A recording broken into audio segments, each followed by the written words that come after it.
Hello friends, कैसे आप लोग? उम्मीद करते हैं आप लोग अच्छे होंगे। आज हम लोग जो है 10th क्लास के जो चैप्टर्स जो थे, जैसा कि वादा किए थे, तो आज हम लोग कोऑर्डिनेट ज्योमेट्री को पढ़ते हैं और अच्छा से पढ़ेंगे, ताकि जब ये समाप्त हो तो आप इतना कैपेबल हो जाए कि जो इसका 10 आउट ऑफ 10 आ जाए, आपका 10 में से 10। ओके, तो आइए स्टार्ट करते हैं एकदम नई उम्मीद, नई ऊर्जा और नई सोच के साथ एक नया टॉपिक कोऑर्डिनेट ज्योमेट्री। ओके, तो कोऑर्डिनेट ज्योमेट्री जो है, जैसे मान लीजिए कोऑर्डिनेट ज्योमेट्री कोऑर्डिनेट ज्योमेट्री को बाबू हिंदी में कहते हैं नियामक या निर्देशांक ज्यामिति। निर्देशांक ज्यामिति कहते हैं इसको। क्या कहते हैं? निर्देशांक ज्यामिति, या इसी को कहते हैं नियामक। क्या कहते हैं? नियामक ज्यामिति, निर्देशांक ज्यामिति या नियामक ज्यामिति कहते हैं। ओके, और इससे कुल 10 मार्क्स के आते हैं, और जो पैटर्न है इससे तो मैंने 10, 15, 20, 18 हमेशा आता है। आप इसी को बनाइए। कोई मान लीजिए ऐसा नहीं है कि 100 में 100 लाने के लिए आजकल जो पैटर्न है उस सभी टॉपिक्स को पढ़ना जरूरी है, नहीं।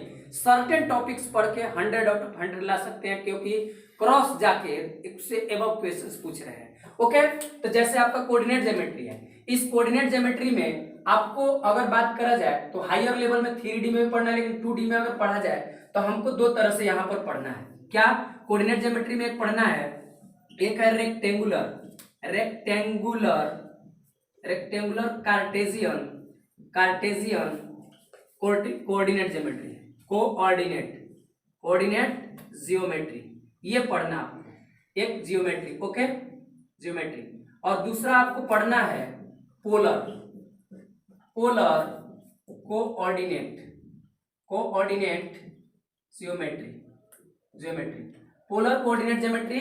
और एक पढ़ना है रेक्टेंगुलर कार्टेशियन कोऑर्डिनेट ज्योमेट्री। जैसे आप लोग कभी सेट उट लगाते होइएगा तो लिखता होगा कि कार्तीय तल में बिंदु ई किस चतुर्थांश में होगा या किस पाद में होगा। चतुर्थांश का मतलब पाद, अंग्रेजी में उसको कहते हैं क्वाड्रेंट। ओके, तो कहने का मतलब है रेक्टेंगुलर कार्टेशियन लगता है, कार्टेशियन काहे बोलते हैं, और ये पोलर क्या है, इस पोलर को पहले निपटाते हैं। तो हमको बाबू सिर्फ और सिर्फ 10th क्लास लेवल में ये पढ़ना है।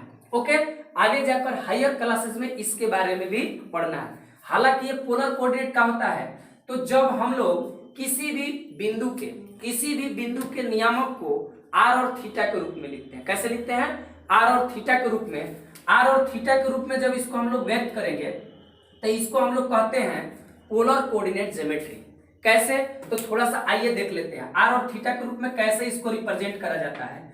तो यहाँ पर थोड़ा सा समझते हैं कि जो कोऑर्डिनेट ज्योमेट्री होता है पूरा एक्सिस पर पूरा ही चलता है, एक्स एक्सिस और वाई एक्सिस। तो थोड़ा सा हम लोग देख लेते हैं, यहाँ एक्स डैश है, यहाँ एक्स रहता है, यहाँ एक्स डैश रहता है, इधर वाई और इधर वाई डैश। तो यहाँ पर रहता है मूल बिंदु, दोनों का मिलन जहां होता है उसको मूल बिंदु कहते हैं, ऑरिजिन कहते हैं। The intersection point of X and Y axes is called, आपका क्या कहलाता है? मूल बिंदु, ओरिजिन कहलाता है। दोनों एक्सिस की शुरुआत यहीं से होती है। तो बाबू अगर बात करा जाए कि अगर कोई पॉइंट P है, यहां से P पॉइंट यहां से है, यहाँ पे ले लीजिए, यहाँ पर P है, और इसका हमको कोऑर्डिनेट निकालना है कि ये कोऑर्डिनेट होगा कितना। ओके, अगर ये यहाँ से ओरिजिन से r डिस्टेंस पर है, r दूरी पर है, और यह जो जा रहा है कितना एंगल बनाते हुए जा रहा है? थीटा एक्स, माने x पॉजिटिव एक्स एक्सिस के साथ थीटा एंगल बनाते हुए जा रहा है। तो कैसे हम इसका कोऑर्डिनेट निकालेंगे? ओके, तो थोड़ा सा हम इसको यहाँ से परपेंडिकुलर ड्रॉ करते हैं। यहाँ O मान लेते हैं, P यहाँ M मान लेते हैं, और ये 90 डिग्री पर, जब भी यहाँ परपेंडिकुलर डालेंगे 90 डिग्री पर आएगा। ओके, तो इसका कोऑर्डिनेट कैसे निकालते हैं? तो इसका कोऑर्डिनेट निकालने के लिए, यानी कि ये डिस्टेंस कितना होगा, दिस वन, ये डिस्टेंस कितना होगा, और हम लोगों का ये डिस्टेंस कितना होगा। ठीक है, इस डिस्टेंस के बारे में हम लोग जानकारी कैसे लेंगे? तो जरा सा ये देखिए, थोड़ा आप जब थोड़ा सा मान के चलते हैं कि हल्का सा ये जान रहे हैं आप कि यहाँ पर क्या है, इसी को हम बाहर लाते हैं। यह आपका P और यह आपका M, और यहाँ पर का था O था, यहाँ पर का था O, और ये जो है आपका जो ये वाला डिस्टेंस 90 डिग्री के सामने वाला R है। तो हमको ये निकालना है OM और निकालना है यहाँ पे PM। ओके, OM PM को निकालना है। तो जरा बताइए, आई थीटा है, ये एंगल कितना है? थीटा। अगर ये एंगल थीटा है और इसको हमको निकालना है, इसको ओके, ये डिस्टेंस निकालना है और ये डिस्टेंस निकालना है।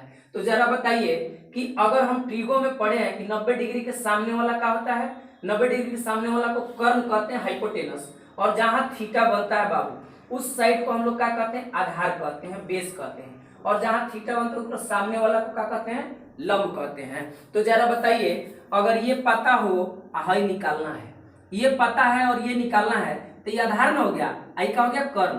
तो हम आधार और कर्ण में हम लोग जो लाल बट्टा कक्का से सीखते हैं, लाल बट्टा कक्का से सीखते हैं, यानी आधार बट्टा जो कर्ण है वो किस चीज को रिप्रेजेंट करेगा, तो cos थीटा को रिप्रेजेंट करेगा। और ये लंब बट्टा कर्ण, एल का मतलब लंब और के का मतलब कर्ण, लंब बट्टे कर्ण sin थीटा को रिप्रेजेंट करेगा। ओके, तो यहाँ पर हम अगर cos थीटा निकालना चाहे तो cos थीटा बराबर क्या होगा, आधार बट्टे क्या हो जाता है, कर्ण। आधार कितना है, तो थीटा इजा बन रहा है OM, अब बटा कर्ण कितना है, PM, OP माने OP चाहे PO जो भी हो। तो यहाँ पर OP दे दिया R, आहे ने PO निकालना, ये सॉरी यहाँ पर क्या हो जाएगा आपका आधार आपका क्या आ जाएगा, ठीक है। तो यहाँ पर ई नहीं है आपका, OM नहीं दिया है, OM एज इट इज रखेंगे, और नीचे में PO दे दिया, PO R दे दिया है, यानी cos थीटा बराबर क्या हम लोगों को मिला, OM अपन कितना R। अगर ये नीचे है तो नीचे है तो भागा में है, और भागा में है तो हेने कहाँ आ जाएगा आपका, गुना में, तो इसीलिए OM बराबर क्या आ जाएगा, तो OM बराबर आ जाएगा आपका R cos थीटा। तो यानी कि ये डिस्टेंस जो आया OM, ये कितना आ गया, यानी ये वाला कितना आया, R cos थीटा। ओके, अगर बात करा जाए sin थीटा, तो sin थीटा बराबर क्या होता है, लंब बटे कर्ण, यानी sin थीटा अगर लगाया जाए तो ये होता है लंब बटे में कर्ण होता है, लंब बटे में कितना होता है, कर्ण। और यहाँ पर sin थीटा बराबर लंब के जगह बताइए तो थीटा के सामने वाला भुजा यानी कि PM हो जाएगा, और कर्ण कितना है तो OP चाहे PO। तो अगर sin थीटा लिखते हैं और यहाँ PM कितना है पता नहीं, यही तो we have to find this one, यही निकालना है, और ये कितना है R, तो R को है पार लगाइएगा तो कितना हो जाएगा, R sin थीटा बराबर कितना, PM। तो PM बोले तो दिस वन, ये डिस्टेंस, ये सर्पिला भाग का डिस्टेंस कितना आ गया, R sin थीटा। तो ये आपका कितना आ जाएगा, ये वाला डिस्टेंस R sin थीटा। और एक बात एकदम याद रखिए कि कोऑर्डिनेट ज्योमेट्री में x का मान पहले लिखते हैं, y का मान बाद में, मतलब x कोऑर्डिनेट पहले लिखा था, y कोऑर्डिनेट बाद में लिखाता है, x नियामक पहले और y नियामक पहले, ABCD में भी पहले x बाद में y। तो वहां से भी याद कर सकते हैं कि x पहले आता है कि y पहले आता है, तो x का मान पहले, y का मान बाद में। सिंपल सा एक प्रश्न करा जाए कि अगर ऐसे क्वेश्चन है, कह देगा x के माने में कौन सा है, तो आप जान रहे हैं कि जो पहला वाला यही x के मान है, जो दूसरा नंबर पर का के मान है, y के मान है। आप इजीली बता लीजिएगा उसको, और भी बहुत सारे पॉइंट्स हैं, है ना, यहाँ पे हम लोग करेंगे। फिलहाल अगर इसका कोऑर्डिनेट पता हो गया तो ये क्या है, x का मान, ये क्या है, y का मान, तो जो ये फाइनली x और y का मान ही जो रिप्रेजेंट कर रहा है, तो इसका कोऑर्डिनेट हो जाएगा, पहले x लिखाता है बाद में y। तो ये कैसे लिखेंगे, x के जगह ये वैल्यू ना x एक्सिस की ओर जा रहा है, लॉन्ग x एक्सिस, तो ये कितना हो जाएगा, R cos थीटा, और ये फिर कितना हो जाएगा, R sin थीटा।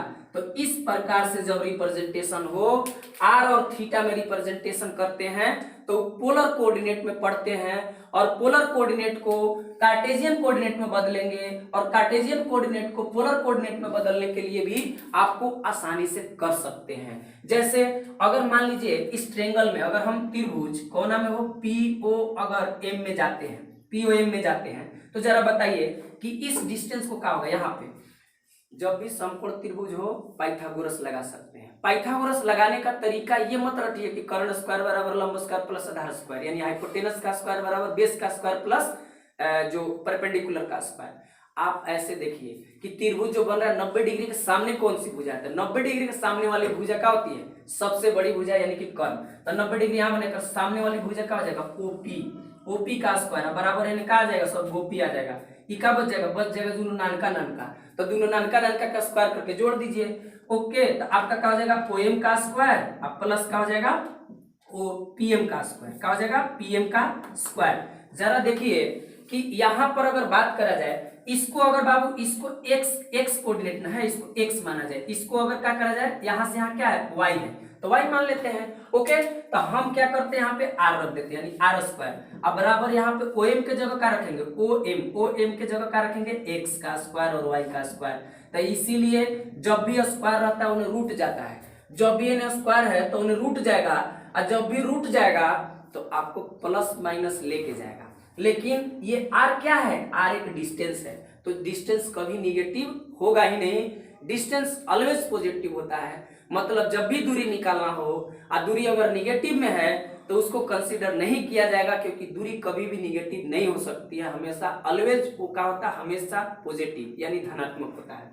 ओके, तो क्या होगा, एक वैल्यू आएगा सिर्फ और सिर्फ एक, यानी आर बराबर कितना हो जाएगा, root over X square plus Y square, इस प्रकार से। और ये थीटा कैसे निकालेंगे, तो थीटा निकालेंगे आपको हई या बटा में हई, खाड़ा बटा पाड़ा, यानी कि थीटा जब भी निकालना हो, थीटा बोले तो ढाल, प्रवणता जिसको कहते हैं ढाल कहते हैं। और ढाल को कैसे निकालते हैं, तो ढाल के लिए एक चाल है, उसको समझना है, ढाल ढाल और ढाल से संबंधित है चाल। जब 9th क्लास के फिजिक्स में पढ़ना है कि क्या होता है कि दूरी और समय का जो ढाल होता है वो चाल को रिप्रेजेंट करता है। किस चीज को रिप्रेजेंट करता है, चाल को। वही अगर वेग और समय का बात करा जाए तो किस चीज का रिप्रेजेंट करेगा, वो त्वरण को रिप्रेजेंट करता है, एक्सेलरेशन को। तो ढाल या प्रवणता या स्लोप इसी को कहते हैं, ग्रेडियंट कहते हैं, dy by dx कहते हैं। हायर क्लासेस में जाइएगा तो इसको करना है। तो कैसे आएगा ये बाबू, अगर ये r का वैल्यू तो यहां से पार करके लगा दिए, ये आ गया r का। ओके, अब r का वैल्यू हो गया तो थीटा कैसे निकलेगा, तो थीटा के लिए हमको लगाना होगा ये बटा ये, यानी खाड़ा, खाड़ा कितना, इतना, अब बटा पाड़ा, यानी tan थीटा का मतलब होता है खाड़ा बटा पाड़ा।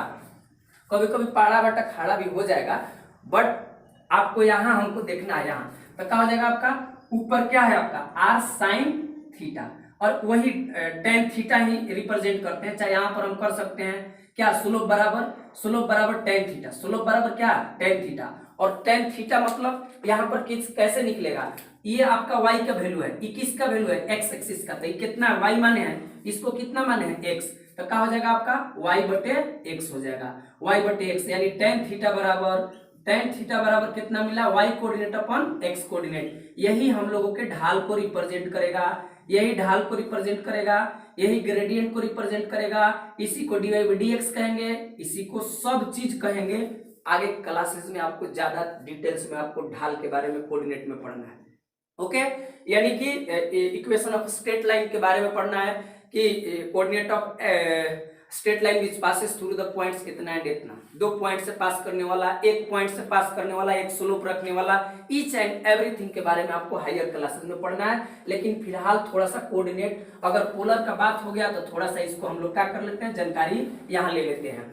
अब बात रहा कि जब भी हमको कार्टेशियन कोऑर्डिनेट ज्योमेट्री को अगर हमको पोलर में बदलना है तो 2 चीज ध्यान रखना होगा, एक r का वैल्यू निकालेंगे जो कि होता है x square plus Y square root में, और एक होता है tan थीटा बराबर y बाई x।